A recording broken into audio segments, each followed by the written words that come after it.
Welcome to episode 25 of the Unfortunate Diehards podcast. Hashtag James Van Riemsdyk. There we go. Now you Leafs fans can shut up. And by you Leafs fans, I mean the gentleman to my right. My name's Evan. To my right is Omar. And my left, Sufjan. And welcome back to the podcast, guys. We have, lots of things to talk about. We have lots of games to go over since we've really dived into the NHL. We're going to talk more about our teams. Some of our teams really aren't making the playoffs anymore. But first, let's hear a little bit about our sponsor, BetStamp. Are you tired of searching through countless sports betting sites to find the best odds and deals? Look no further than BetStamp, the ultimate tool for sports bettors. BetStamp is your all-in-one platform for sports betting with real-time odds and analysis from top sportsbooks in the industry. With BetStamp, you'll never miss a beat when it comes to finding the best deals and maximizing your winnings. BetStamp also provides advanced features such as bankroll tracking and betting trends, so you can make informed decisions and stay ahead of the game. And with their user-friendly interface and personalized alerts, you'll always be in control of your bets and never miss out on a winning opportunity. BetStamp allows you to follow other users to be instantly notified they are tracking their picks. Following winning users in the BetStamp pick marketplace is a great way to find new bets. So why wait? Download BetStamp now using the code DIEHARDS and take your betting game to the next level. The odds are ever in your favor. Thank you, BetStamp, for sponsoring this episode once again. So, guys, what is up? Omar, how's it going? What you been doing? I heard... Hello, Ali. Omar and I have been working out. We are going to look like Michael B. Jordan very soon.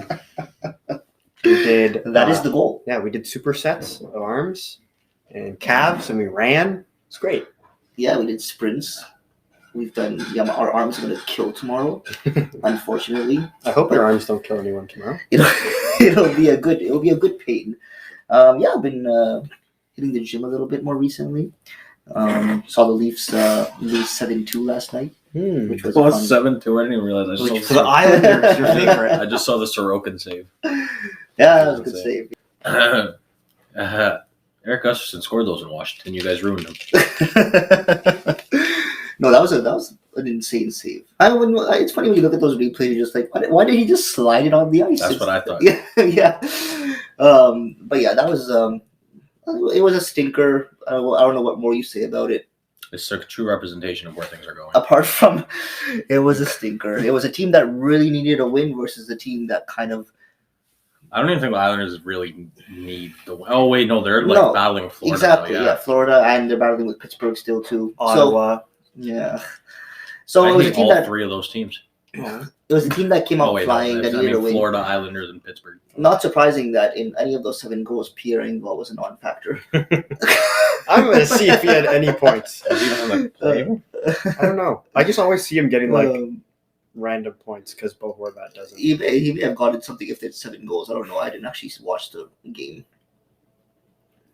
Well, he had no points. Oh, look at that.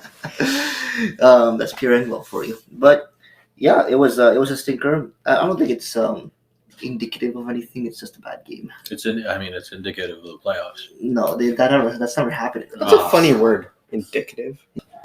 We didn't go over. Sufi, what have you been up to? You haven't been joining us at the gym. You don't respond to my calls. When did you call me? I sent you a letter. Bro, I didn't even get my shipment from this ring company for like a week. So I could definitely get your letter. Ring company? Yeah, I got a couple of rings. For who? For myself. Oh. Sufi is in a bit of a jewelry phase. Yes, sir. Regardless, you're talking about Michael B. Jordan. I went to see Creed 3 yesterday. And I don't even know if he looks like that. Or if that's CGI. So I don't know if you guys are going to get there, but it wasn't my idea. Yeah, I really hope I do. He looks like that. Yeah? It's not CGI. But that's what I'm saying. He's not going to spend He's done a lot of research on Michael B. Jordan. Omar, that's what I'm saying. His body looks so insane that it looks unrealistic.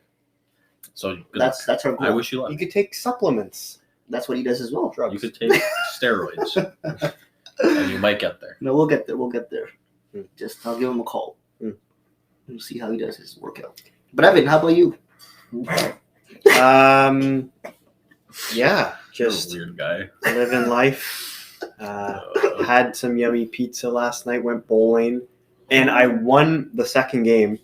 I was down by like 40 points. I got 3 strikes in a row and jumped like 100 points. Is this Marigold Bowling? No, it was Is that one Wellington bowling. The one that smells like a pool. Do they have proper size balls? Or? No. Oh, okay. Small balls and it smells like a pool. Yeah. It was pretty nice. Okay. You were there too? They were super busy. No, No, we went there last year. but it was super busy, like bizarre. Like it was every lane was full. Mm. Everyone was like drinking, eating poutine and stuff. Not us because we ate before, but I was like, wow, I didn't know Tuesday nights were the time to bowl, but apparently. But Sufi, barn burner of a game last night. Oh, I was yeah. watching Creed 3, thank goodness. Yeah, I mean, it is what it is. We scored 6 goals, which was nice. At least it was fun. I think the most important part of that was that Ovechkin got the goal record, or the 40-goal thing, whatever it was. So that's 13 40-goal seasons, which passes Gretzky. I mean, if he didn't get injured and like the whole team didn't get injured, he might have hit 50 this year. But I think that the 40 mark is nice, and I wouldn't doubt if he hits it next year. I think he's only like less than 75 away from Gretzky now. So that is all nice. The goal was kind of funny, though. It went off like Strome. He was passing it to Strome right in front of the net, and then someone else's stick came in front of Strome, so I just went off the guy and then. So it wasn't his prettiest goal, but Milano. You call it a Tierney goal. Yes, they're very similar players. And then 71, 7 plus 1 is 8. 8 is Ovechkin. There you go. Yes, and Milano and Basham had a really nice goal, and Nick Jensen had a really nice goal. The only problem was that we didn't stop any goals. There was also 800 goals in the game, so some of them had to be nice. Yeah. But yeah, I mean, it is what it is. Closer to Bedard we go. And a young top 6 forward that we could have already had if they didn't trade them away. But I'm hoping for a good offseason with no Laviolette. And Ravioliette. Yeah. Ravioli. I can't be bothered to say his name right, bro. He sucks. Wow. How about your Sens? Speaking of Senators. Speaking of sucks. Tierney. Well, they had a back-to-back. Bro, those are the 2 funniest like juxtaposition of games possible. It was like in the one that they won, 2-1, they got outshot by a lot, and then some random goalie won it for them. Yeah. And the other one, they outshot the other team, but it was like everyone was shooting, and then that was the one that they lost. Yeah. Insane. Yeah. Well, so first game of back-to-back, Pittsburgh. Sens, honestly, okay. I don't know if this is just Pittsburgh and this is just how they play, or this Ottawa's been struggling the past like 3 or 4 games, especially to clear the puck out of their own end. They like have it, and then they'll try to like go off the boards, anything, or just like I don't know, just smoke Chris Letang in like the shins or something instead. Happens all the time. So they would give up tons of chances because of that. But insert Dylan Ferguson won't let in like anything. Like he had a great game. Looked super dialed in and athletic. I know it's one game, but like he did look really good in that game. Who is he? Confident. So he was a Dallas Stars draft pick, then was traded along with a 2nd-round pick to Vegas for Mark Mathot. Had played 9 minutes for Vegas, just in general. Had 2 shots against, let in 1 of them. And then has been on like a bunch of different AHL, ECHL teams since then. And then Ottawa got him from the Marlies or something, or an ECHL team, something to play because we had both our AHL goalies up. He went 5-1 with like a .935 save percentage. Went in last night, played really well. You just described Andrew Hammond. Yeah, and hell of a game against Pittsburgh, though. Yeah, really good game. And I was watching with my dad, and when they scored with like 5 minutes left, my dad screamed a large swear word, but I was like, bro, what do you mean? We should be losing. Don't get mad at it. This is supposed to happen. But then, we got a late power play, and Ottawa won, courtesy of Drake Batherson. And, not a game we should have won, but... it was a power play they won on? Yeah. Batherson only scored in the power play. Yes. They've actually been a lot worse on the power play recently. Yeah. I mean, they haven't won as many games, so it makes sense. Yeah. But The correlation. Yes. but then we Uncanny. play Boston, and honestly, like, not a bad game for the Sens. Like, we've played Boston 4 times now. We've won 2, lost 2, but the 2 we lost is a 3-1 with an empty netter, and then last night was a 2-1 game. All the goals were scored early on. So honestly, like, I can't complain with that. Like, you're not supposed to beat Boston, especially on a back-to-back, but as long as they played them well, this is what I said last time when they played the 3-1 game on a second half of a back-to-back. Yeah. So, like, if Ottawa's playing a playoff series against them, it's 2-2, and we were in the games. I think the problem was that they didn't beat the teams that they were supposed to beat. Well, that's the It's whole just thing. Like, I don't know if the Sens were, like, because they were rolling for a bit. Like, even if they, I think they won 5 in a row or something like that. But I don't know if they were getting overly confident or something, like going into Chicago, going to Vancouver. Vancouver's been playing really well lately, but, like, just going into places where, like, you could win. It's like, but they're just not, and I don't know if that's lack of maturity, whatever. But yeah, I don't know. Not a bad back-to-back in my opinion. Like, could have gone a lot worse. I could have gotten blown out both games. I wouldn't have been surprised. Captain of the Giroux fan club here. Oh my gosh, he may be my favorite Ottawa Senator right now. Like, I bring him up every episode. He's so good, man. Like, he just reads everything, like, at an elite level. Like, it's insane. Like, he just, like, in the Pittsburgh game, even though we got, like, demolished on shots on goal, he intercepted so many things. He did, like, I think Brendan had said this, like, he mastered the old man slash. He just slashes in the right spot to, like, make you make a certain move, and then he can take the puck. Like, oh my goodness gracious. Like, anyways, I can see why he's a top 100 scorer of all time. Just absolute pleasure to watch, even at 35. And he's, 2 goals away from his second 30-goal season ever. That's weird. And he's 35. So can't complain. Stutzel's at 78 points in, like, 66 games or something like that.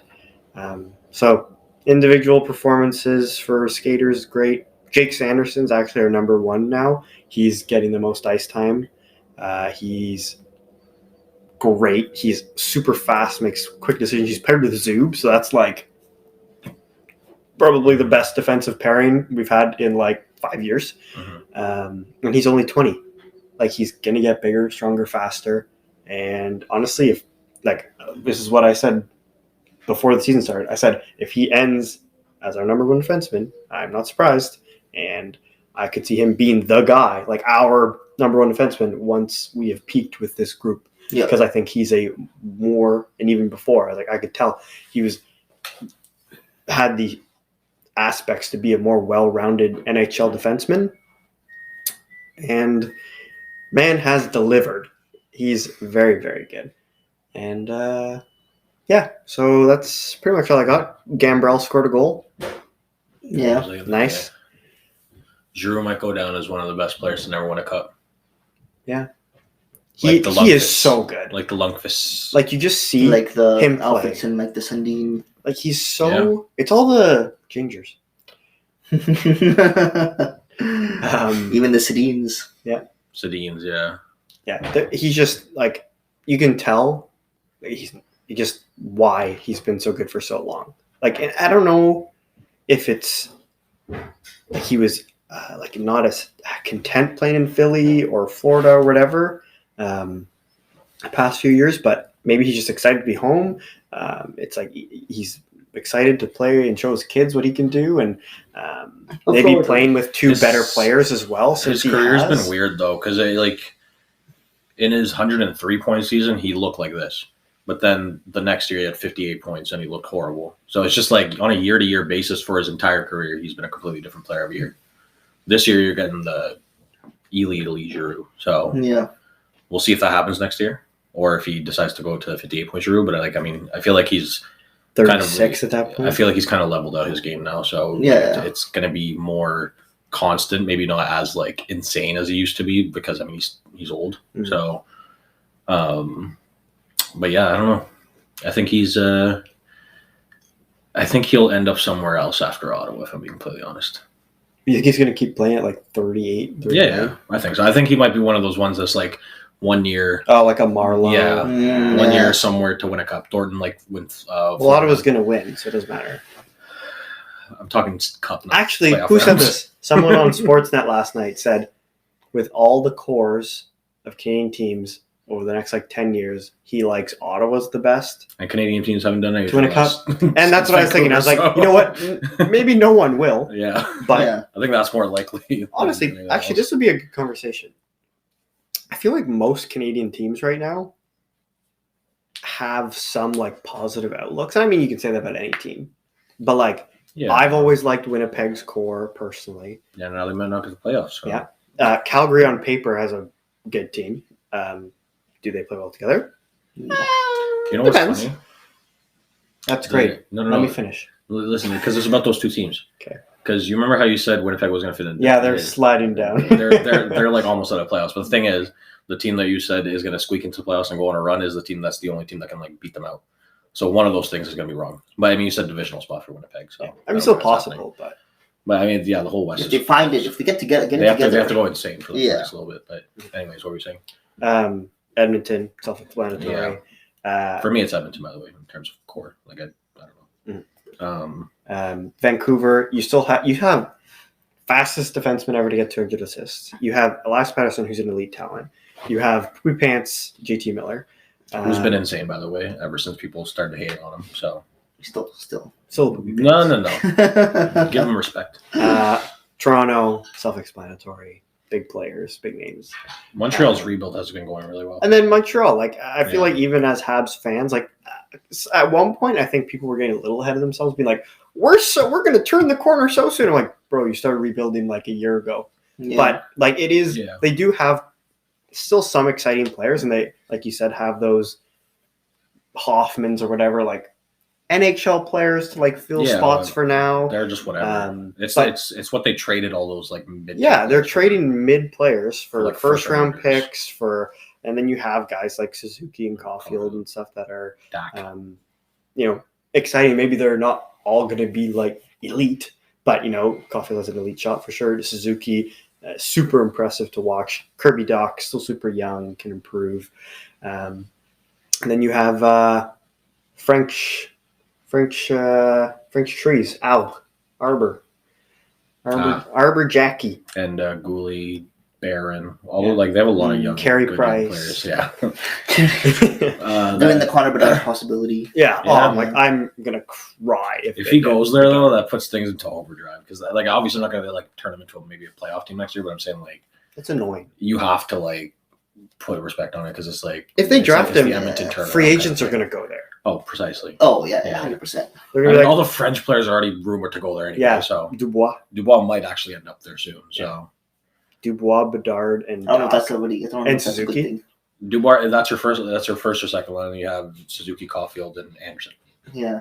Oh my lord. Dach's your fifth line center. Yeah, they'll be loaded down the middle. The thing is, like, I think someone moves to wing at that point, but I mean, we're I getting think ahead of Dach ourselves. plays wing now. Yeah, he's mostly on the wing.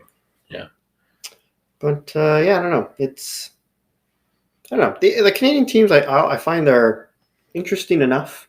Like personally, like I don't really care about, like, for example, Nashville's core right now. I feel like it's very kind of bland. They have like two players where I'm like, nice. Everyone else, I'm like, you're like 30. You're like Nashville's core kind of is cool. kind of similar to Winnipeg's in a sense, though. But It's just the fact that they're in Nashville. but- Like, I'd say the worst. I like core- Winnipeg. I'd say the worst core is probably Philadelphia right now. that's just such unnecessary damage to a franchise that's already down. Well, we're talking about teams with. You're the one that says you hate everyone all the time. I think the most unamusing core is in the playoffs right now, so it is Oh, where it is. Washington? Just kidding. I wish. The most. Sorry, what? Unamusing. Which is Actually, Islanders. Oh, the Islanders. Yes. Yeah. no offense, but I think Washington does not have a good core. Oh, get out of here. No. For now, because they are going for the Ovechkin records, so they have good old players, Yeah. but they have good old players, and then Sandin and McMichael, who doesn't play. Bro, That's true. What is but- Washington's core apart from these guys right now? Who are all going to Bro, retire in like it's- 3 it's- years. Yeah. It's Ovechkin, Backstrom, Carlson. Those are the old No, I ones. mean those guys. Oh, she's old. Away from those guys. Ovechkin, Backstrom. Let me finish. Ovechkin, Backstrom, Carlson, Oshie were the old ones. And then it's like Wilson, Strome, Sandin, Milano, those guys. Those guys. But I mean, like the core's old, but it's not bad. Like I think if they add like if they add the thing that they're supposed to add in the off season, like I don't. Well, that's the thing. Yeah, but the thing is, like, it's not going to last like longer than 3 or 4 years. But I think at that point, I'm kind of. Yeah, I just feel like I'm you not have gonna like get the country, so I don't old care. players that are like good, but probably aren't going to go anywhere else. Bro, I totally forgot about him. Then you That's have too, yeah. players who are like kind of young, but they're not like they don't have the same potential as those older guys. I think they've gotten the right outcasts on their team to like fill out because Strome and Sandin didn't really get opportunities to play to their full extent. Like Strome did, but then Chicago just became significantly worse around him, and then now he's on Washington where he's like potentially overperforming with like older players, but he is showing like some of the potential that he had when he was a little bit younger. And then Sandin just didn't get any ice time in Toronto, and he's been excelling since being there. So I think that like we've gotten the right kind of outcast, and I think we're gonna have to do that again in the offseason with hopefully trading Mantha for draft picks and then signing someone, whatever, and Jamie Benn. I wouldn't be surprised if we try to trade for like Burakovsky again. Just like let's retry this again. I can see Seattle pulling a Vegas, like giving up some because they have a bunch of good players, Some but mid-tier like players, giving 2-3 good players for like Yeah, someone who's just like nice with it. Yeah. we'll see. But who was that for Vegas? Pacioretty? Like 18 people at this point. Well, yeah, Stone, because their whole Pacioretty, trade tree is insane because it's just like Petrangelo's like in a- nothing. Eichel. They just have a bunch of big names that came in. Mm. They were Eichel's like picking up a rumored little to bit get like recently. Eric Carlson. And he's still worse than Alex Tuck somehow. So Hey, he had a hat trick last week. Had 2 Bro, goals another game. yeah. He That's- won me my fantasy. That's league. why I No, brought I that picked up. up. What was it? Kachuk, and he had a hat trick or something. No, Radish. Radish. Oh Oh my gosh! I That's also one. picked up someone accidentally, so I wasted one of my pickups. When Eichel scored that hat trick, that's when I asked you the question of if Eichel or Tuck has better points per game, and it was still Tuck by like 8 points or Hey. something. Game's The thing is game. that the Eichel trade didn't necessarily like the Tuck thing was like Tuck is overperforming like crazy right now. Yeah. Though I do think he's a good player, but I think that just gave the Tage Thompson opportunity more than anything else, Hmm. who has now played way better than Eichel Yeah, for sure. in every facet that you can think of. So that's another exciting core though. So That is. yeah, and Buffalo. Buffalo has goalies like crazy coming out the pipeline too, and they're all young and like exciting, and hopefully they don't pull an Ottawa and trade one of them away like Gustafson and lose out. Hey! But Devin We've Levi, never traded young goalies like Ben Bishop or Robin Leonard. Yes, Ben why is Bishop- it always Ottawa this year? It's always on with the goalies, man. It's weird. We're like, we're gonna go with the older one. Wah, wah. Yeah. I mean, Anderson worked out. That's- yeah, but yeah. getting rid of Ben Bishop was amazing when he went to Yeah, Dallas. Tampa. Dallas. You went And Tampa, and then Tampa, LA. yeah. it was just Yeah. also very random. Stint. Yeah. Um, Okay, we have Jonathan Quick. We're gonna get Ben Bishop. yeah. Oh, okay. But it was just the fact they traded Conacher or traded for Conacher. Yeah. That was very Well, apparently random. they wanted. Was it Who's the other? Conacher second? There was another. Oh, That's creepy. Damn, man. Getting a call from likely spam. Sorry, continue. cut that out, Omar. No, don't. Just leave the part in where we turn around. What were we talking about? Corey Conacher. Yes. Oh, so apparently Ottawa wanted Tyler Johnson in that trade. That's who they were pursuing. But Corey Conacher also had a Still good year, and they okay. were like, eh. And they were like, okay, fine, and they gave in, and then wah. Tyler Johnson's a weird player. He had But one good he- season. But he also was a better player than Corey Conacher. I don't know if that's hard. But it would have been nice. Yeah, I mean, fair. Like Corey Conacher, Corey Klusen at the time. I don't know. It was all vibe.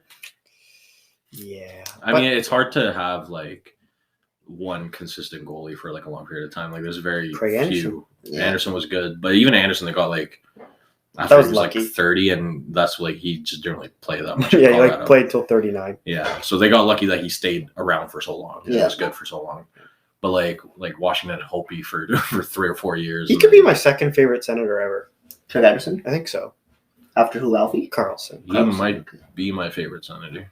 He's just like My favorite. never did anything wrong other than cut his hand with knives trying to cut chicken. Okay. To be fair, my favorite senator, like because early part of my watching hockey, it was very hard to watch watching games, so I watched a lot of Sens games. Aleem. Spezza, Yeah, Spezza was gross. he was gross. insane. Oh my! He was like Kuznetsov, but with less turnovers. I've heard. He had his share of turnovers. I've heard But Spezza. less, bro. Kuznetsov passed it right to Tage Thompson, right in the middle of it. Oh my god, I was so mad. When Spezza was drafted super high, I remember hearing stories on podcasts and stuff about him. Not at the time, but like now, being like he was one of the first like skill guys that came up with like new moves and was always trying different stuff. Like he was one of like those first guys, like kind of like a Trevor Zegras now, but like obviously to the extent it would have been like in the early 2000s. Like that whole he did that even until like he retired with the Leafs, like the slap shot fake and then go short yeah, side. That's Like, one of my favorite goals. he's done that for years, and then he'd always like once a year have like at least one insane goal, kind of like Bobby Ryan would, but yeah. he's not Bobby Ryan. Yeah. It was like just like toe drag, and it looked so nice too. It wasn't He like did that quite often. like some Ovechkin Yeah. goals, like they're nice goals, but he's like looks like he's trying so hard. Where Spezza was just like butter. Finesse, Yeah, yeah. well, I The mean, thing with Spezza was That's like Kucherov. Yeah. Yeah. the thing with Spezza was he's really he was really good at a few things, and he would keep doing those things. So like it was very Like hockey. no like like for example, remember 2000? I believe it was 05 when he scored that insane OT goal When I was against 6? Montreal. You old man. No, I don't remember. Oh, you were 6. 2005, bro. Wait, which one was it? So this was the one in overtime. When sorry, let me restart. So 2005, there was a Sens and Habs game in Ottawa, Oh. and it went into OT. I know what you're talking about. I've seen. Yeah, and he went towards he got the puck, and it was a 1-on-3. Like I think the rest of his line mates were changing or something, and he was just there. And this was the first year that they brought the shootout back. So I believe it was a 4-on-4 OT. Not brought it back. It was the first year they had the shootout going. So he goes in, he gets past. Alfredson scored the first shootout goal ever, by the way. Yeah, against Toronto. I remember watching that game, and he does that between the legs on. I can't remember who the defender was from Montreal, and then He's like along the boards. he was along the boards. He comes in through the legs and then dekes the goalie out, or I think he deked out 2 Montreal players and then he deked the goalie out, something like that. But it was an insane goal, and I remember going to games that year. I went to a couple of my first hockey game ever was that year, and even the year after that, going to games and stuff. I remember he would keep trying to deke between the legs, and fans in the stands would be like, "Stop trying the same move over and over again." But like, I mean, he would do a lot of like, what's the vintage Jason Spezza shootout goal? What does he do? There's 2 moves. Either he goes straight down and shoots top right, or he goes straight down, goes to the backhand, and goes up. And he would do that every single shootout goal. You knew it was one of 2 moves coming, and he never moved from it. So he was always a guy I noticed would always keep doing the same stuff. Well, I mean, someone like, for example, like relating to someone now, Stützle does a very similar, or not very similar, but like he repeats a shootout move or penalty shot move a lot. He is on his forehand, and he like kind of head fakes and like jerks a little bit until they bite, and then he'll go 5-hole if they bite. If they don't bite, he goes to the backhand, and they have to go far. Or no, if they do bite, they go backhand. If they don't bite, he goes 5-hole. And he does that like 80% of the time, and it's worked like not every time, but like at least 5, 6, 7 times. Kuznetsov. I hate it. He does the same thing every time, bro. But I remember The fact that it didn't work once, and it was just because he missed and hit the post, but like it just works every time, and people get very mad. I remember as a kid, even I was a Leafs fan, but Jason Spezza was like my favorite player to watch. Oh, he was insane. Bro. Yeah, because I used to like when I used to play ball hockey as a kid and stuff. I used to like try to do Spezza moves, and yeah. I remember that. A random segue. Did you guys see the player poll? I saw it. Oh yeah. Did you see the results of that? I saw some of the results. I don't know how many results. Okay, well, we'll there just were. go through it quickly. If you need one goalie to win a game, who would you want on your team? This I is know the what players they pick. are. I know. I'll let him guess. Yeah, I think it was Vasilevsky, right? Okay, who's second? Who was second? I didn't know. Oh, I don't know that. If I had to take a guess, though? Yeah. This is available on players, by the way, not. Yeah. Right now, if I had to guess the second, probably... Ilya Samsonov, No, I want to say Shesterkin, but I don't think players are picking Shesterkin. I want to go someone like maybe Fleury or something. Hellebuck. Yeah, I don't It's know. Shesterkin, Fleury, then Hellbuck's row. Oh, Shesterkin, then Fleury. Okay, so Shesterkin did beat out Fleury. All right. Must-win game. Which forward do you think will be the most impactful? That's McDavid, right? Yeah. Yeah. Well, by a lot. Yeah. And then Crosby, McKinnon, Kucherov. McDavid after last year's playoffs was like, Yeah. makes sense. Top defenseman, again by a lot. Yeah. Oh, who was? Did I see this one? Who was top defenseman given? Oh, Makar. Yeah. Yes, Yeah. 63.9%. Yeah. And then Hedman, Yossi, Carlson, Fox, Dahlin. Oh, Dahlin's up there. Yeah. Okay. Stick handler. Oh, Kane, right? Yeah. Yeah. Then McDavid isn't that far. It's 28%. Passer. Oh, passer was This one was pretty spread out. Draisaitl, Yes. which is I found weird. Bro, but his backhand passes, They're nice, but I mean, you're picking Draisaitl over McDavid for passing. yeah. McDavid's passing is like, he's the best, like, Draisaitl's probably one of the best, like, stationary passers. That's why, Yeah. that's most of his highlights, right? Mhm. And then it's like Kane, Kucherov, Panarin, McDavid. They're all very close, though. Yeah. Most complete player? Crosby, right? Yeah. Yeah. Crosby, Bergeron, Barkov, McDavid. Least enjoy to play against. Was that Marchand? Marchand. Yeah. Yeah. Marchand, McDavid, Tom Wilson. Oh, Let's go. And then Kachuk, Hedman, randomly. Matthew. Yeah. Who affects the game most around the net? Ooh, this one I don't know. Who looks the game most on the net? I'm gonna. Take a wild guess. Who's really good at? Brady Front of the Kachuk. Joe Pavelski. Yes. Okay, nice. Pavelski, Kreider, Kachuk, Lee. I think Kreider is just because Brady? he's really good at tap-ins. That. And then this is the one that you guys probably didn't see. Off ice. What is the best NHL road city to have an off day for? Nashville or Vegas? Okay. That makes sense. I'm gonna say Nashville. It's Vegas, York, Sunrise, Florida, Oh. I would have said the Floridas. LA, Nashville. Oh, Nashville's not that. Which NHL player is the best locker room guy? Fleury, Fleury. right? Yes. And then Phil Kessel. Really? No way. Phil Kessel, Kevin Hayes, Jakub Voracek, Ryan Johansson, Nick Foligno. That's kind of funny. Best shoe game. That was Matthews. And then Oh, then. Dumb question. I don't know actually who would be after him in shooting. Pasternak, Keller, I would have said Larson, Pasternak. Ekman Larson. Very random. Interesting. He has his own fashion brand. Oh, that makes sense, actually. He has the hair for it. Clayton Keller has been insane. I have this stat thing from him, like, I think it was last 20 games. He has 14 goals and 20 assists. Damn. I feel like I always see him score from Schmaltz and Valimaki. Yeah. Valimaki, yes. But that's insane. He's very under the radar. If they get Bedard, that'd be a very insane combo to play in Mullet Arena. That would be. Well, any other points on your teams, lads? I hate hockey. No other points on our teams right now. All right, great. Then we have a little stat game. Oh, Woo! Bringing it back. Get the pens out, Brendan and Liam. This was the last time that we won. This was the last time you won, so I'm seeing if you guys can do it again. So this stat game is a little bit different just because we've been doing stat games around top 10 players and whatnot. Like pretty much every stat game we've done, I think, is top 10 players of something, of some kind of category. So I'm switching it up today and we're doing teams. Oh. All right.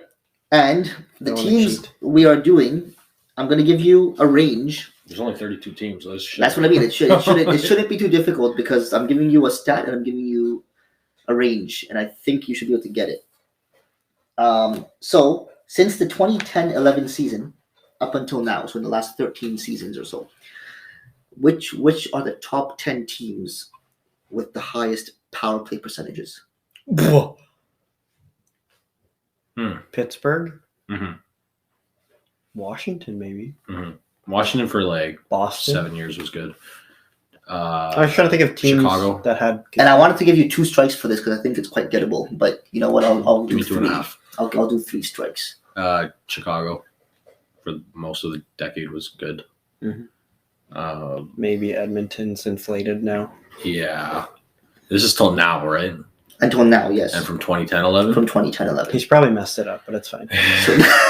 Power play / PK percentage. Come on. Tampa could be there. Take us Tampa Stamkos early in the or Stamkos in the lead earlier on too. Mm-hmm. I think Tampa's pretty safe actually. Probably the I mean, it's top 10. It's 1 in 3. Yeah. Like probably all of these could be right. I'm fairly confident in Tampa. Okay, go. Tampa. Tampa Bay with 21.3% power play percentage. That's it. Number 3. Yeah. Okay. Washington. You guys see? Washington. Washington with 21.5%. Number 1. Oh shit! Let's go, bro. Power play franchise. Let's go. Pittsburgh. Is that a guess? Yeah. Pittsburgh with 21.3 as well. That's number 4.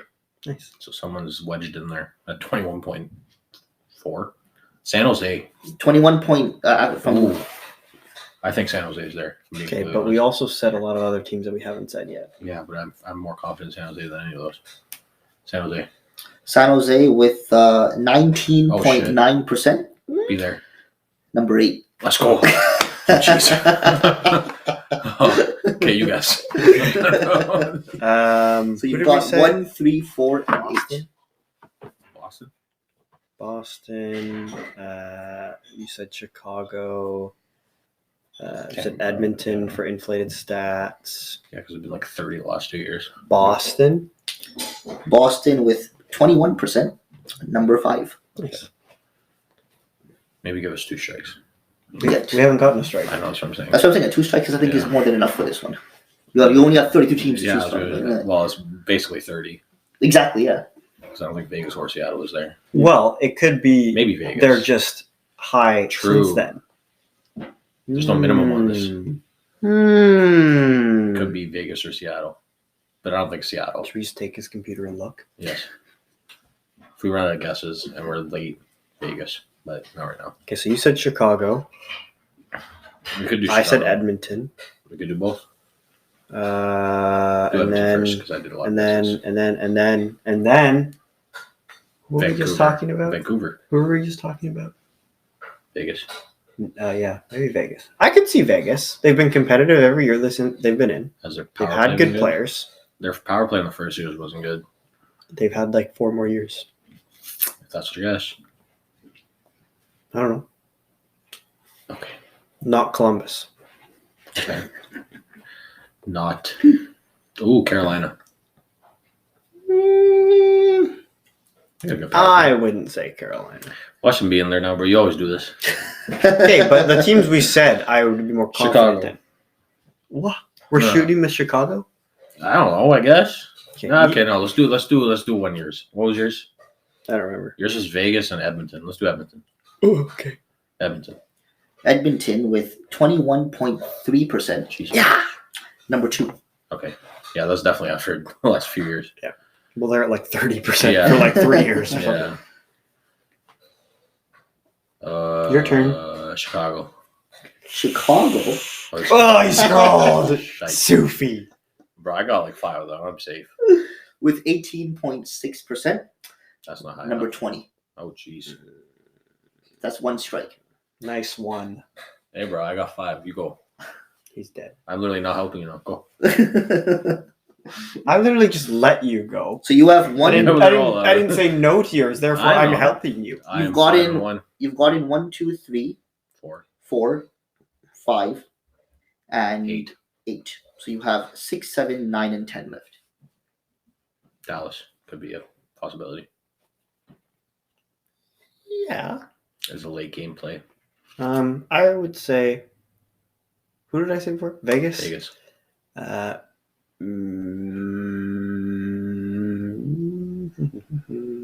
Rangers.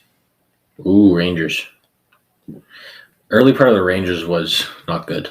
But I feel like they were only bad for like not but that not long. I'm not saying bad. I'm saying like I was talking about with him earlier. The only reason they made deep runs in playoffs was because of Lundqvist. They had Stepan, Zuccarello, McDonough as their like major players for like over half a decade. Doesn't mean you didn't score on the power play. Who scored on the power play? Lundqvist. Okay. He did nod his head when we said the Rangers though, so Is that like a tick? yeah. The Rangers. You saying it? Sure. Rangers, You didn't scroll. 19.5%. Number 12. Oh shoot! But they're tied for number 10 so Oh. with they're tied for number 10 as well. So how many teams are technically in then? So technically you've got 12. tied for 10, you have 3 teams. So we have 13 teams we could choose. Yeah. No, it's 10, 11, 12. So But 12. I'm not gonna count the Rangers. I'm gonna give you a strike for that for a specific reason, and I'll tell you that after. So that's a strike. You'll have one more strike. I'll leave the 3 strikes. So you're But you have one more strike. So you're picking like a tiebreaker. Okay. But you didn't tell No, us the no, tiebreaker. I'm not. So There's a technically reason. we got it in. Technically, you've got it fine, but So that's not a strike. but this is for the purposes of this game. It doesn't work. for the purpose of this game. It doesn't work because there's a specific reason I'm not counting them in the tie, even though they are tied 'Cause you by don't- thing. Maybe they've had less power plays or something like that. I'm gonna not look at him. Who we said? I don't know. Los Angeles? No. Anaheim? Vegas. Bro, you said Vegas a lot. Go Vegas. Vegas. Vegas is one of the teams tied for 10, and I will give you that one. They're 10. Okay.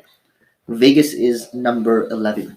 Why are you giving us that one? But not 12. There's a reason. Tell us the reason. You just like Vegas better?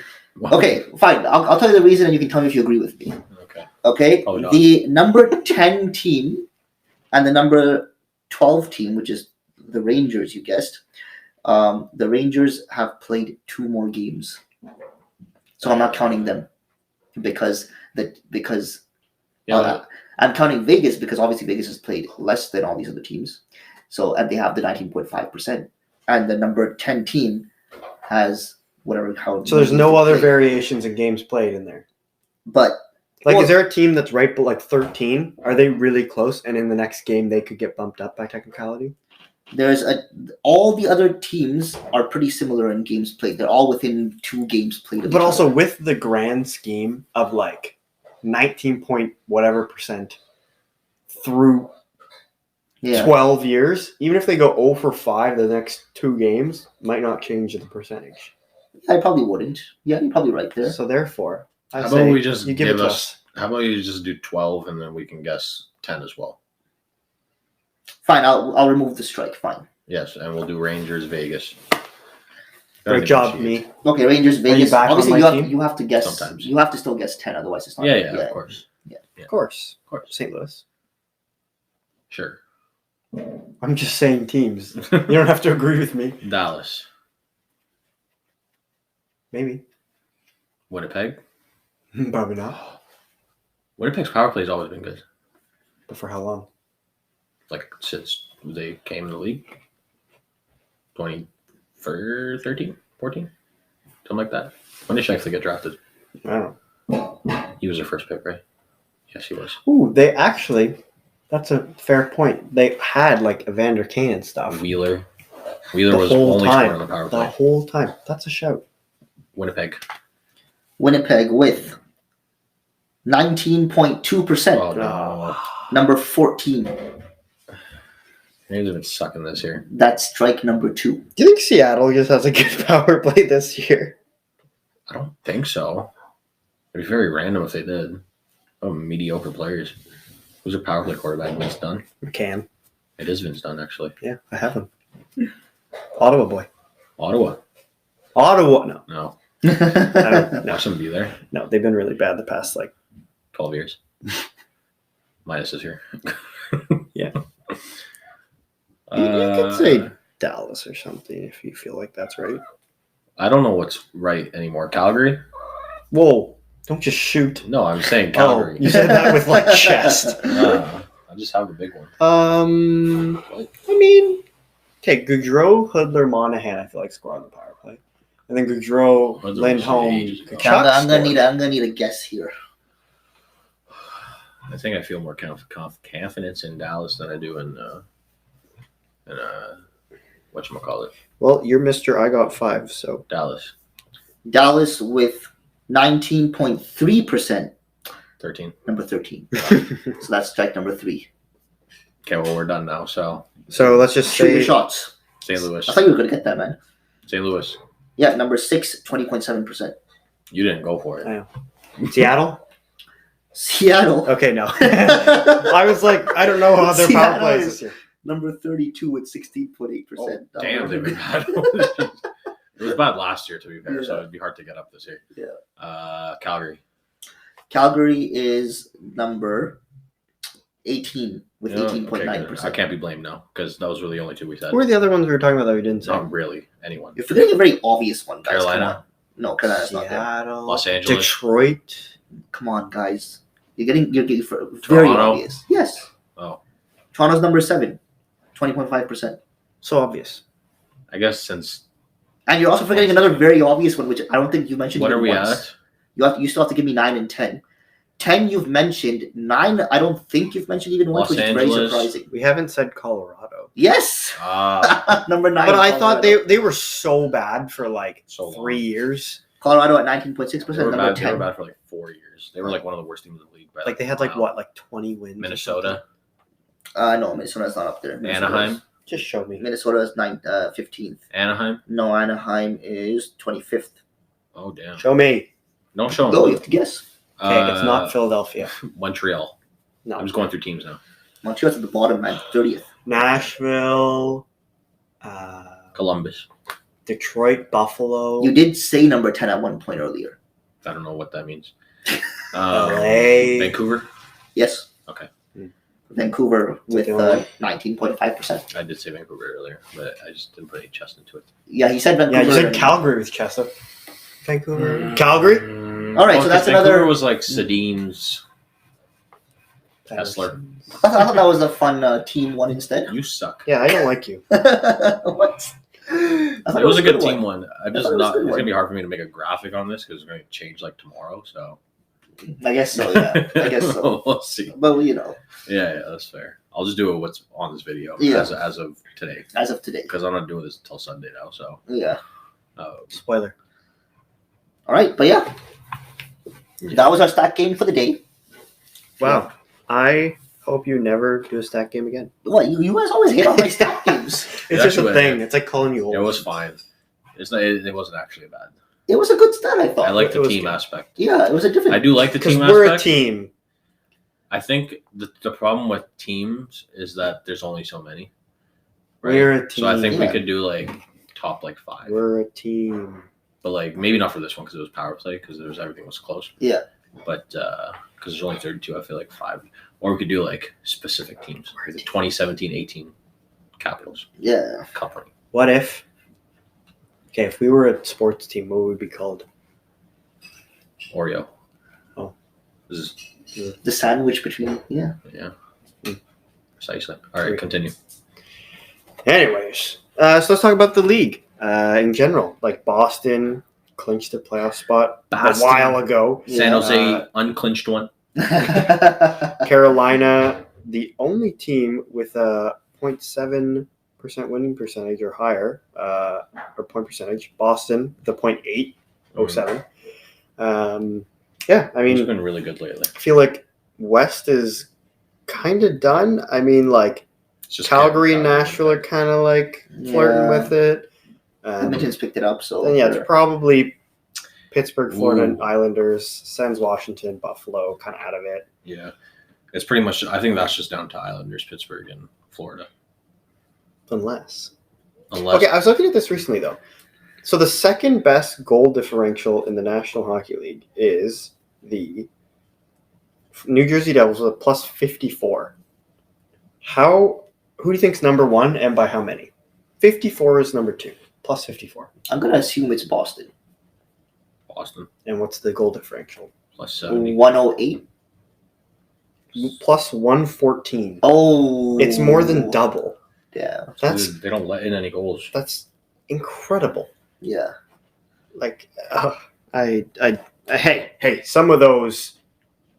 Hey, the Sens. I don't even know. The Sens and them might be even, guys. Just so you know, You're too happy about this. go Sens. Anyways, Edmonton Oilers are 8-2 with Ekholm in the lineup. He has 3 goals, 6 assists, 9 points in 10 games. Tyson Barrie has 2 assists and a goal in like 8 games, and he's I don't know what he is, like a minus whatever. In Nashville? Yeah, I don't care about plus minus, but plus 15 in 10 games is wild. And then Puljujärvi has 0 points since going to Carolina. I saw that. I almost picked him up, and I was like, oh, Yeah. never mind. And then who else went to Edmonton? Bajukstad. I know that's not how you say his name. He's been really good. That's a third line. He's actually a really good pickup. 2 players hit the 100-point mark in the Kucherov. past little bit. Kucherov Try. and Leon. Drysdale. Yep, McDavid hit it in like September. McDavid's floor was like 155 probably. If he goes like 2 a game for the It's at 136. And he hasn't missed a game, right? So he's played 71 games, so he has 11 games left. He's gonna go on some random tear and just get to 160. It's possible. It's for fun. I think he might even out at 150. Yeah, I think 65 goals isn't even out of the question at this point, which would tie Ovechkin for post lockout. You know which kind of 64? 5. Oh, okay. Don't disrespect him like that. He's 60, and now he's a hand injury. Yeah, he's about to hit 60, and I feel like no Gosh, one's man. talking about it because they're like, It's too easy. if it was Matthews, it'd be like, oh my gosh, he did it again. Matthews, you heard about 60 My until little baby. He had 40, and they were like, "Oh, Yeah, he's coming. yeah." Well, it's because No one cares. No one did it. Like Matthews did it last year. No one had done it since Stamkos in 2014 or something. McDavid made it seem like it was so easy to just score 1,000,000. Well, I feel like Yeah. for a while, he was like goal per game. It was like Yeah. the first 30 games or Yeah. whatever. He had a stretch where he had 5 games, 2 goals each game. And then Insane. it was back-to-back against Winnipeg. Yeah, Didn't score in either of them. Then played a game against like Buffalo the next night or like just after, and he scored another 2. Mhm. So it was like in It's on a- 7 or 8 games, he scored, what is that, 12 goals? But I And feel if like he just took he out those doesn't- 2. Like I think Oh, when he hit 50, they were like talking about it and stuff, and he was like, "I don't care." he does Yeah. that a lot because I think Yeah. he's at a point now because last year they had that run where essentially him and Draisaitl just went nuts and dragged them into the 3rd round. Yeah, Now they have some kind of help. yeah, And like, I'm excited to see what they do with Ekholm. The only problem is goaltending is a question. yeah. I think they are going to go into playoffs with Skinner and hope for the best because Campbell still looks meh. But Ekholm has changed that team a lot because with him, it kind of has the Shabbat syndrome with Nurse, where now he can play less, and Yeah. he's actually been useful in those minutes. With he had an overtime winner yesterday, and if they can maximize that, then they're good to go. Because Ekholm's also brought out the best of oh my goodness, bro, of Bouchard Yeah. and like his offensive side. So yeah, I'm excited for Edmonton. They're my team out of the West. So Yeah, it's gonna be. I mean, they're the obvious team out of the West. I think Colorado is since Yeah, Colorado since they were just like out of the playoffs, and then Makar came back and had like 1,000,000 points in 10 games yeah. and is injured again now. Mhm. They've been a completely Eric different team. Carlson's going to win the Norris. I don't think people realize how I don't think Eric How- Carlson can win the Norris. I don't think people realize how injured Colorado was.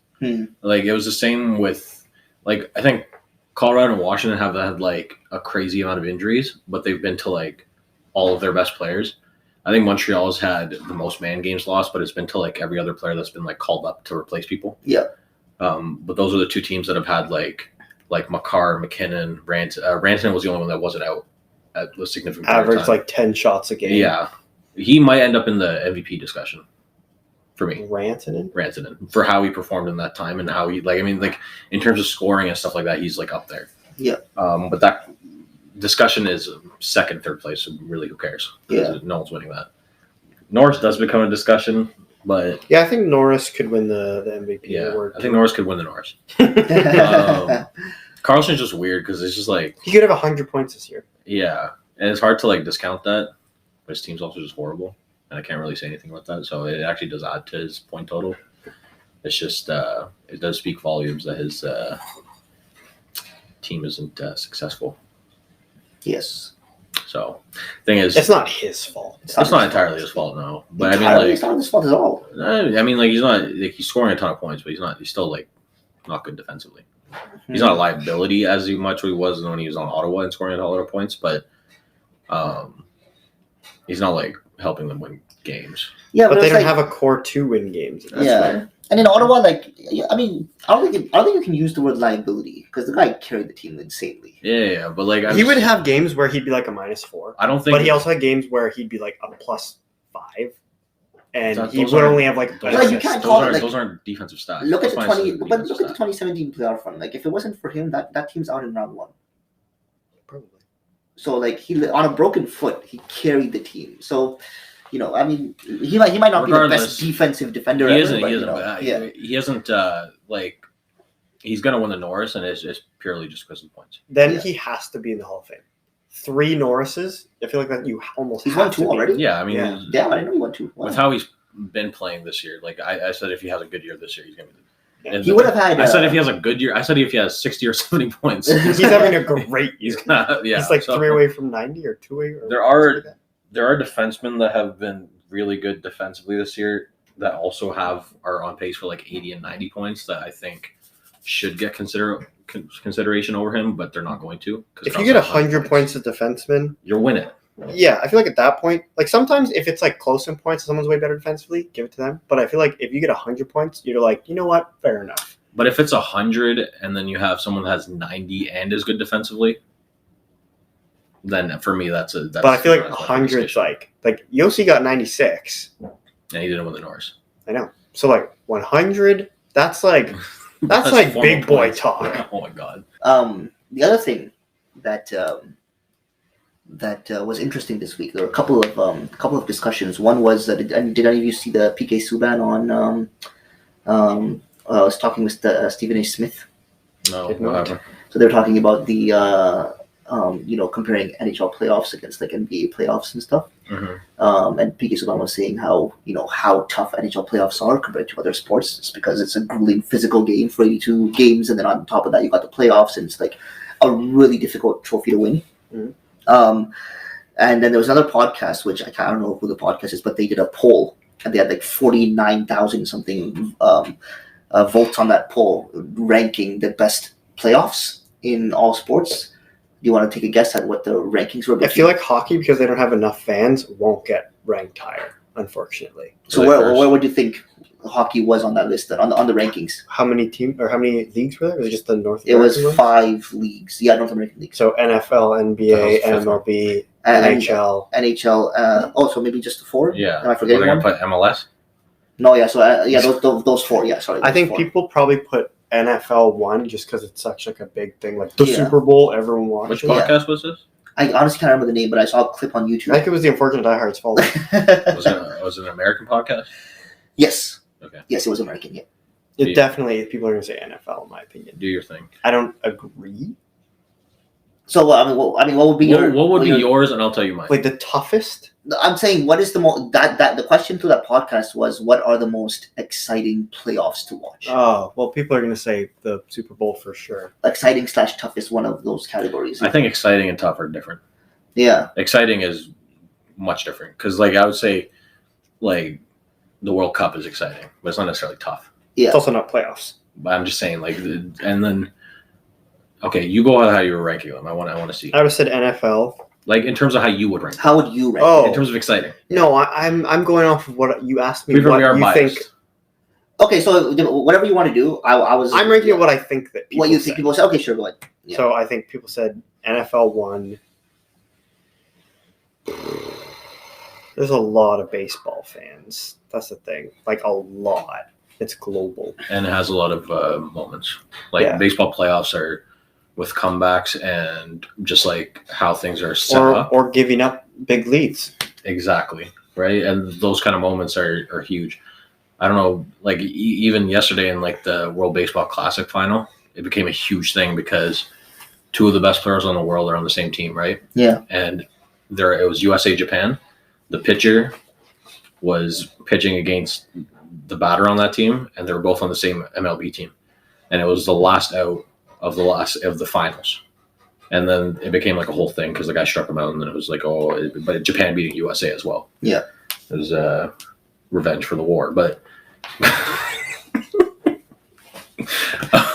but like after that, and like just remembering different baseball moments in the last like decade or so, I would probably put baseball first, if I'm being completely honest. I'll put baseball 2, then NBA, then NHL. Because I think just people. So this is what people. I think that's what people will say. Okay. I think having watched all of them, not really baseball, but a little bit, I would personally biasedly say hockey number 1. Yeah. Because I think hockey has so many different aspects going on, like Mhm. huge hit. Like you watch a regular season NHL game, and then like even a first round playoffs game, it's like night and day. Yeah. Mhm. And so I think the intensity rises so much in the NHL compared to regular season that I think that's the biggest change. I can watch any playoff game for the NHL where I can't say that Yeah. about other.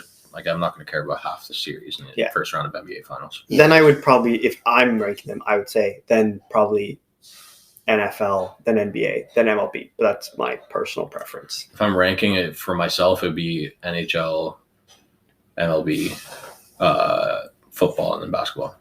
For me, Okay. basketball is a little predictable until the later rounds. I also like basketball more than the NFL, like football, but I think football it's more of like it's like a 7 wonders of the world. Like it's the Super Bowl. What I like- what happens once a week. What I like Yeah. about those 3 more than basketball is the unpredictable. Because like any team can make the finals, and that's completely different than in the NBA. I mean, NBA is like it used to for honestly like 6 or 7 years it was the same teams.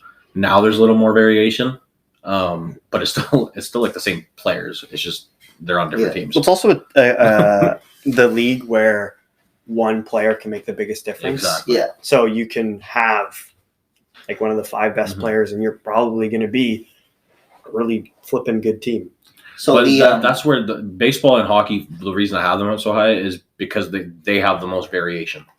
Like they have your 8th place team can easily make the finals in that. Easily, as in like, it's more random than like football or basketball. yeah. So I mean, my personal list would be NHL. Then. Cricket. Whoa. Now, generally, I wouldn't. So I'm not a huge football guy. I'll put football third. I'll put NBA second, and I'll put MLB last. But like, I mean, That's probably I like watching preference. well, yeah. So, but watching preference, yeah. But I do think MLB playoffs are better than NBA. I remember back when the Blue Jays were in the playoffs in 2015. If you're into baseball, it's different, bro. yeah, it was different. So now the list though. I'll take you guys to a Jays game, bro. The votes, the votes according to that podcast, they had about, I believe at that time anyway, they had about 49,000 votes. So number 1 was NFL. You're right. Number 2 was actually NHL, Oh, and number 3 was MLB, and number 4 was NBA. I don't. That doesn't surprise me at all. Yeah. Because I think the first part of the NBA playoffs kind of like unless there's like a major moment, and even then people don't see that until they see it on like Twitter. is it a hockey podcast or was it just No, it was a sports podcast. But so they brought up a good point on the podcast itself, and they're like, NHL could possibly be one on this list if more people in the States knew about the NHL, because they're like NHL playoffs are like really good. Hockey's such a fun sport, Yeah, and I it's a feel great- like obviously it's like one of the top 4 leagues, but like even on like clips and podcasts that I'll see, it's like they'll be like, oh, greatest NFL moment, greatest MLB moment, greatest NBA moment, and then they'll stop there. People won't even mention the NHL Yeah, because I feel like it's, especially depending on where you grew up in the States, if you like even Jason Robertson, like coming out of California and playing hockey is weird. Coming out of Arizona and Austin Matthews is weird. If you came out of Florida and play hockey professionally, it's weird. So it's like if you're from New York, Michigan, Minnesota, makes sense. If you're from like Wyoming, you're like, what? Like I feel like it's the top, like Or Nick Dowd came. it's like where the belt would be on North America, yeah. Mhm. and then below it's like random people. Nick Dowd's the only player ever from Alabama. Yeah. See, what goes against the NHL in these situations is one, and that podcast actually mentioned this, that the game's not marketed that well in the States. It's not marketed at all. It's not marketed at all, essentially. Yeah, And then taking steps backwards now too. exactly. Yeah, it's not I marketed think- well at all. And the other thing is that Thank you, Gary Bettman. the game, like for example, it's tough, it's intense. Like playoff hockey is so intense. It's like heart-throbbing intense. Especially if you're a fan of a team and you're like, Game 7 overtime sudden death. Loss. Hey, Like, like it's insane. Right? that's a touchy subject. Yeah, but like Okay. it's an insane thing to watch. But maybe what's not going in its favor is that it might not be as finesse looking as an NBA shot or something, or as an NBA game. It's not as maybe it's not as pleasing to people's eyes. That's because they don't understand it. Because I've seen a lot of like recent reaction videos to hockey and stuff like that. Yeah, and a lot of people that aren't necessarily fans of the sport to begin with, they like watch it in slow time to understand what's happening. Yeah. So it's probably the fastest of those 4 games. Yes, it is. It is the fastest. Yeah, right? And that might be a little bit of a drawback. But the thing is, once you understand it, I think it becomes most people's like favorite sport. I think America, like especially southern states, like could totally get behind NHL. Like it is, like I know, like NFL is obviously super physical. I know NBA is way more physical than people think. Not as But- much anymore because of the fouling. But the NHL is like you just think of like I'm not trying to stereotype, but like just a like big old American dad who's like loves football, like ram him, like blah blah blah, like a football coach, that kind of like idea. That guy would love hockey, how physical it is with like an aspect of skill involved, and like you can be the best goal scorer of all time and also be an incredible physical player as well. Like you can. You said something nice about Ovechkin.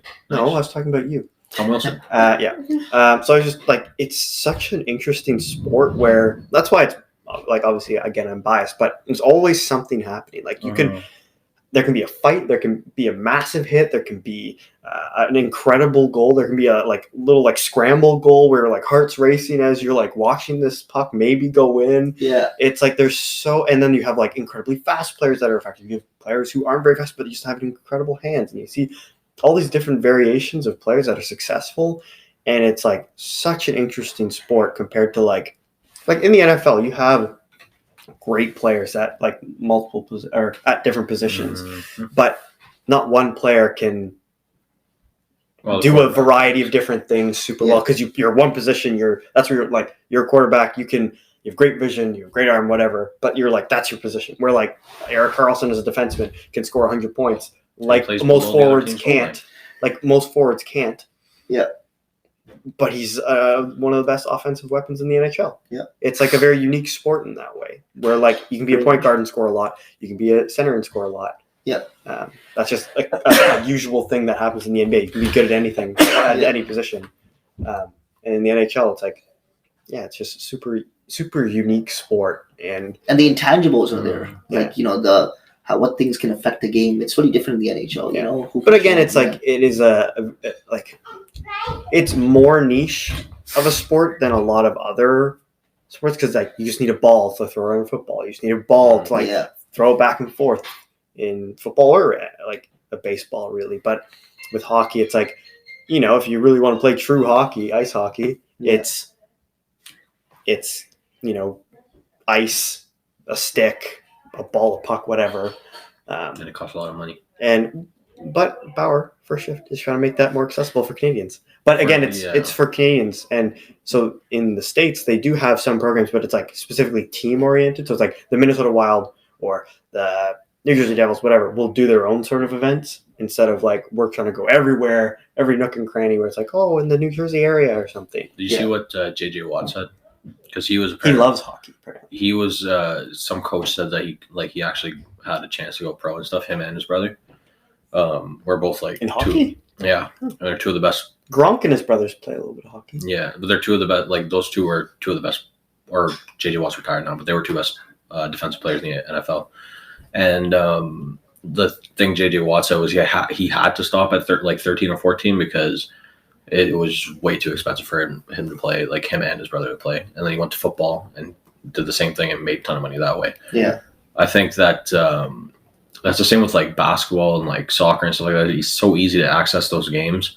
But the reason that I've seen like in terms of watching at least that people are migrating away from like soccer and basketball is for the reason you said about physicality and like those people that are like looking for something more tough. They sometimes go towards football, but they're like, that's a little slow. And soccer and basketball are generally faster sports than football at times. Yeah. Maybe not soccer, but I feel like football's also a little like I know It's so hockey's stop and confusing start, as bro. well. Yeah. That's what I was gonna say. Like hockey, it can be stop and start depending on what's happening. But the NFL, like I don't know all the rules of football. I'll be honest, but like it can be super like stop and start, and I'm like, It is. I don't understand what just happened. Why is there a Yeah. flag? Oh, well, it could be You for can- all these different reasons. It's meant to be stop and start, right? Like Yeah. it's a chess game, but Where basketball, and NHL, it's like Yeah. it can be it can be the fastest Yeah. sport, but also can have a lot more stoppages than other sports as well. It Yeah, just depends on the time. basketball has become is so diluted with like referees and stuff like that. Like with how you said it was like more physical than people realize, but I think that like that's more of like an old school mentality Yeah. and like how maybe me and you play the sport and like how we let each other get away with certain like fouling and stuff like that. Bro, listen, Sufi fouls me all the time. those are things that were allowed back in the day, bro, when we weren't alive, when Omar was like 20. So now you touch someone's hand, it's a foul. Or you like scrape them like this, just tap them a little bit, foul. Yeah. It's Unless you're LeBron then, last minute against the Celtics. and then yeah, and then the same thing in soccer. Soccer is like you're told to dive now. Yeah. So I think that drives people to hockey a little more, and hopefully people keep going in that direction. I'm seeing a lot of things on like YouTube and stuff like that where it's becoming more of like a exciting thing for people to react to. So Yeah. See, hope I feel people like, go that way. But our NHL itself isn't marketing hockey properly at all. No. Not I think those two sports that you brought, like soccer and NBA, like it makes sense. Like if you could exploit it and win a game that way on free throws, on a penalty, whatever. But I think there has to be a point where these leagues have to, and maybe this happens in our lifetime. I wouldn't be surprised. But they say if you're the ref, you can make a call on if you think that was embellished, and you don't have to call it anymore. Like and they still do at times, but I think like even if it was like I've played soccer my whole life, and I've never really like fallen. Like I'm always like I gotta get back up and get the ball. Like, but if I still got taken down, I'd get the whistle. But I could have stayed down other times and probably gotten a whistle. And so it's almost encouraged to do that. But I think if refs let it, like if Omar gets tackled and he's like falling, but then he like adds an extra like flail, I think the ref at that point should be allowed to say, no, you were embellishing it in one way or another. Like but then it raises the argument, what if the player actually got hurt on the play and they aren't blowing the whistle because they think they did this, whatever. So overall, I think like there has to be a point where refs are allowed to make that judgment call, because they already can make judgment calls. People are going to get mad at refs regardless. But hockey, you get called for embellishment. Sometimes it's like I don't even think that you embellish that, and they take both guys and like okay. Well, in the NHL, actually, my dad was pointing this out the other day too. It's the only sport where you're allowed to like swear and cuss out the ref after a call. Where like NBA technical, or even out of the game. NBA's look. Yeah. You look at someone weird. Same with like the NFL, extra flag on the play. Where I think like the NHL, I could see them at some point also adding like if you are really disrespecting the ref, like if you're like, what, I really did think I did this or did that, that's totally fine. But if you're like, you effing goofball, you know, you can. I think the ref should be allowed to give an extra minor, make it a double minor or something. Yeah. But sometimes you'll see exactly what they're saying, and the refs are like ignoring it. Where it's like maybe they shouldn't even have to. Bro, put up with coaches that get stuff. rung up for that now. Though. Yeah. Like the Seattle coach and who was a lot, Brendan Moore last year. Yes, I get hefty fines for that now. Yeah. I think the whole thing is though, like with referees and stuff, and then I think probably move on here, but there's a lot of lack of accountability for referees. In hockey, it's a little like people complain about reffing in hockey a lot, but not as much as basketball, even baseball. Baseball, they complain about it so much that they're literally trying to replace them with robots. And it's probably the best thing for the game. Yeah. Because, you know, like strike zone, like there's so much discrepancy in that. And the refs aren't allowed to, like, you're not allowed to talk bad about them after the game where you get fined like $50,000 plus, right? And a lot of players now are just like, screw it. Like Van Fleet, he was like, screw it, I'll take the fine. And just talk about the ref for like 5 minutes. Oh my God. Got off his chest. He got fined like $20,000. And then that was it. But Mark Cuban. I think we should do like ref interviews after the game. What do you think you did? Someone was talking about this recently. Yeah, they talked about it in the hockey as well. For a few years, they've been saying bring the refs out and like Show them a replay. Give them a post game interview with the ref and see get their thoughts on what they were thinking. They show players. They they show videos to players after the game of a mistake they made. Yeah. Do that with refs. Yeah. Screw it. Well, they probably do. They definitely go over video and stuff. No. I mean, like in terms of like publicly. Yeah. Like after like a press conference. Yeah. Give me Wes McCauley on a press conference. There isn't enough accountability for refs. There isn't any. Yeah. They don't. There was one really bad one in baseball in like a minor league where the umpire was really trying to because the player complained about a strike call, and then the next one was like 3 feet out of the zone, and the ref gave him a strike. End of the game, they won the championship, whatever, and that ref got kicked out of the sport. Oh wow! Because it was that bad. It was so egregious. It was bad. Oh wow! But that's the only time I've ever seen it. Honestly, I actually think NHL reffing is pretty good for the most part. I think it's a lot faster. There are the Tim Peel incident. I even understand where he was coming from. In the sense of which one is this? So he had a soft call, and so it was a ref. He got caught on a hot mic. I'll get you guys next time or something. Yeah, okay. And even then, you have to call it in the moment, and then when you see the replay, you have to instant call or not. And so if you see week one, and you're trying to have good relations with players and coaches still, because you're seeing them over and over, saying, "Oh, I'll try to get one for you," try to, if they don't take one, I can't, obviously, but I'm not gonna, I understood where he's coming from, but it's such a situation where I think people just get so upset and oh my gosh, they're trying to throw the games and stuff. He's probably best friends with Philip Forsberg. Yeah, there's a lot of leniency towards certain players though, with slashing and stuff like that. I think Ovechkin doesn't really get called in slashes a lot. Giroux probably does. Although there was one last week I talked about where Ovechkin slashed with one hand. The guy broke a stick on a shot, and then Ovechkin called out for a slash, which was stupid because there's 3 minutes left. But players that complain a lot don't get Zegras doesn't get any leniency with refs anymore. Yeah, he's gotten 2 or 3 minors for talking to the ref and complaining and stuff. Yeah. So they have that system there with the NBA. So it's pretty much just if you're a really good player, you get a lot more leniency. And then if you compare the 2 things we talked about being football, playoffs, reffing sucks. That's all. Playoffs and reffing, NHL, it's a lot more just let it play. Bro, so you'll see people boom cross checks, and it's all right, the third one maybe we'll call. Playoff roughing is hilarious. Yeah, because I feel that's because I heard the interview with Tim Peel, and he was saying, you are picked. Not every refs in the playoffs, so you're picked to make playoffs, and then for the next round, they only pick certain people that they think called games fairly, or you can't just call them a bunch one game and then not another, and there's similar plays happening in each one, consistent refs. And so honestly, I think it's a good one. My favorite playoff penalty is puck over glass, because it's always with 2 minutes left, and you can't deny that penalty. That's the worst one. It's the guys in there just go. They're just no, because everyone's just we can't say anything, and then that's the one that they always score on too.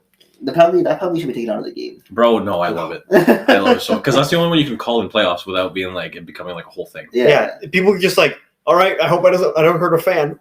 Yeah, and then you just waste time. Yeah, that's the thing. You have to. Otherwise, you got to put netting around the whole brink. Yeah, true. Yeah, players will be firing it all the time. All right, head to head. Yes. Welcome to the head-to-head segment. All right, so today's head-to-head is a little different. I picked 2 older players that I think still are effective NHLers. No. So one has to do with my shirt. Felski. No. It has to do exactly with my shirt. Seguin. Yeah. Seguin. Yep, Seguin. And the other one has to do with someone I really like on a team I really like that Sufi doesn't like. Islanders? No. Winnipeg. Blake Wheeler. They both suck. They both suck. But I think they both can still be effective players. I think in playoff teams, I think they both bring something with experience, still some depth scoring as well. I think they both have different aspects that are effective in a game. Wheeler's a bit bigger, better passer. Seguin's been a better shooter over time. I know both of them have had, Seguin's had some pretty big injuries. And then Wheeler's also had some other things going on the past couple of years. But yeah, my question to you guys would be, out of those 2 guys, who would you want on your team? Right now, It's pretty easy Right now. for me right now, to be honest. Oh.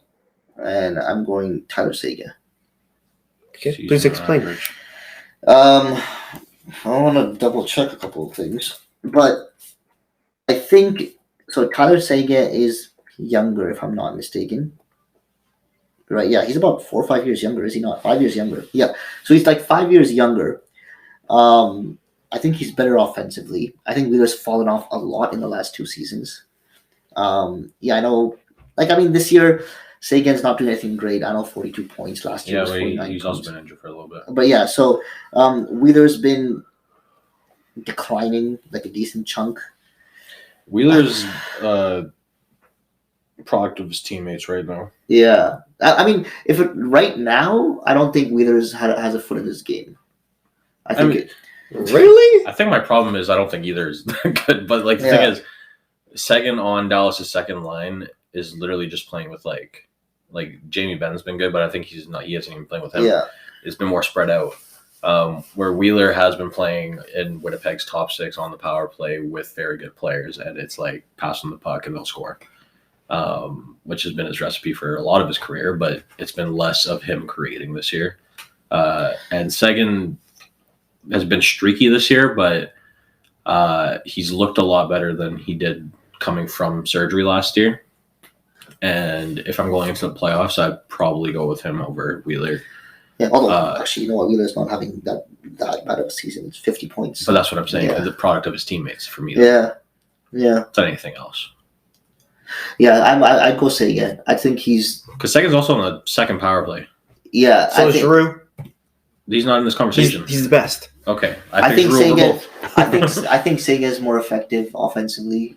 Even though his points might not show it right now, I think He isn't getting the minutes for it. Yeah, like he's a better. I would say he's a better skater, They both suck at skating. but he's a better skater. Sure. I mean, yes. But Wheeler skates in cement. Yes, but Wheeler and Line are heading in the same direction. he has a better shot. I think he has some more skill than Wheeler does. I know Wheeler is a good passer. I'll give Wheeler the passing and the vision and stuff. Like good. I just think skill wise, I think Seguin's up there. And I honestly like the age difference is pretty big. Like it's like a 4 or 5 year difference. Like What is this? I'm asking right now. O'Reilly, Krejci. that's what I mean. Right now, it's like 31 compared to a 36-year-old. I'm taking Seguin. I'm taking the 5 year younger player. For me, I don't care about that as much in Yeah. terms of if we're literally just talking right now. I Yeah. chose Krejci last time. But I think that in the playoffs, Seguin is going to be more effective. If Winnipeg even makes playoffs, actually. But he's just a little more productive on his own, and he's shown that this year. Wheeler's been okay in the playoffs in the past. But Seguin has shown this year that he's more effective by himself than Wheeler. Yeah. So yeah, that's pretty I'm much gonna it. assume you're going Wheeler because you're going to. I actually wholeheartedly go with Wheeler. I'm not even joking. Okay. I think Wheeler, if I'm picking right now, size advantage. I know you were talking about declining, but speaking of declining, that's Tyler Seguin to a Yeah, it's T. true. He's having a better year this Yeah. year than other years, but he's still not producing out the No, I agree. wazoo or anything. Yeah, but he's Yeah. playing on the second line and on the second power play, where Wheeler is playing on the first line, first power play, with better players. I don't know. I don't know if Winnipeg has a first line. Okay, Those but lines. he's still playing with better players than Seguin is. Seguin isn't playing with Robertson, Pavelski, Hintz. He's not even playing with Ben. This is true, but I still think 42 points with those guys is better the than drop 50 off with- for Seguin, and as well, I'm sure Wheeler's had some injuries too, but Seguin could be gone, real quick. He's just had such big injuries. I think that Wheeler is overall a healthier body as well with the size advantage, and I think honestly, I understand you saying the offensive thing, but I really don't think that's true. He still is a pretty effective offensive player and has been pretty much his entire career. He's just a good passer now, though. There's not really much else. Seguin's a good shooter, and he creates plays. Okay, so Seguin has how many goals? 17. In less games. And Blake Wheeler has. Well, Sagan's actually 13, played 2 15. more games than Blake Wheeler. Yeah, so Blake This Wheeler could have Wheeler 2 goals injured too? tonight. I guess so. I'm not sure, maybe. But Well, Wheeler has 63 if games he- played, and if- Tyler Seguin has 65, and he has 2 less goals as well. Yeah. So Wheeler has 15 and Seguin has 17. No, I'm not going to do that. That's just stupid to your guys' level. Oh, Whoa! He thinks he's better than us when he's not. He I wanted do. to give that I example. He do, wanted to but give that regardless, example. Seguin on the current team that he is right now is more effective by himself than Wheeler with a ton of guys. So that's A pretty ton much. of guys. They have the exact same amount of teammates, Sufi. Mm-hmm. This If guy Wheeler thinks was he's playing better with than Adam us. Lowry, I'd give him credit. Phil Kessel is better than Tyler Seguin. What? Currently? You see Kessel's goal yesterday? No, I didn't. Bro, Anyways, Wheeler wins. He intercepted the puck. First off, that's wild. That's insane. And then he went on a breakaway No way. and did like a backhand. And that was his second goal in 2 games. And a backhand? No, forehand. Come on. Phil Kessel has 13 goals this season. Wow. Good. Way better. 1 year, 1 mil. 30 Only, points. only like Listen, 20-some less points than Wheeler. $1 million, bro. That's all he got paid. 1.5. Yeah. That's what got me in fantasy. I thought he was making $1 million. Oh, damn. Yeah. Interesting. Wait, you thought you went over because of him? Yeah. That's hilarious. I thought he was making $1 million. And then people were like, Yeah. Evan's over. I was That's like, a word. what? By 300K. Yeah. It counts. Regardless, I mean, they're kind of buried on their teams now anyway. Barry Tyson? They're significant better players on their teams. So Disagree. Connor, Scheifele, Ehlers are better than Wheeler. Our time's running out. Even Josh Morrissey. If that's your argument, I could say the exact same thing. But that's what I'm saying. Robertson, Hint, Pavelski. That's literally what I just said, though. Yeah. They're both buried on their teams. And I win. In this, you really don't because it's 2v1. Two Yeah, rounds make 4. But thank you guys for tuning in once again to the Unfortunate Diehards podcast. We really appreciate you watching us on any of the platforms, which are the following. Stitcher. Spotify, Apple Podcasts, Stitcher, Amazon Music, Google Podcasts, iHeartRadio, SiriusXM, and YouTube. And I don't think I'm forgetting anything. Yeah, that's But we are literally pretty much everywhere where there are podcasts. Yeah, that's actually a recording of Omar. We just click play, and then he goes, "Did I forget anything?" Every single time. And Thank you for tuning in. Check us out on Twitter, Instagram. Follow us. Subscribe to us. TikTok TikTok as at the well. Unfortunate Diehards, and we have some great content there that you can go check out. And we'll be posting some more polls. And let us know if there's anything you want to talk about, your favorite team, your favorite player, and we will get that on the podcast, just like Jeff Skinner a couple of episodes ago. Yeah. The little elf. Yeah. So Take care, guys. thanks, guys.